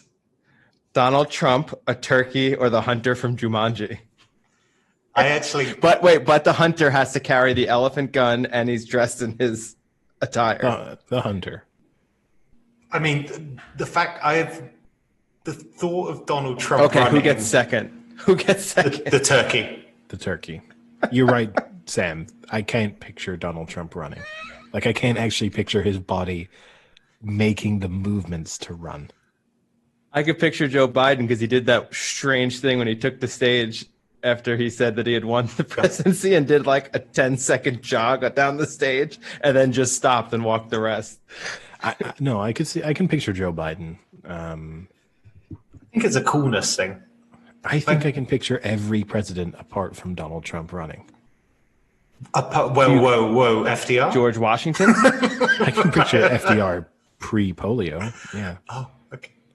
Oh, good that you clarified that, because a part of me thought that you were going to say post-polio.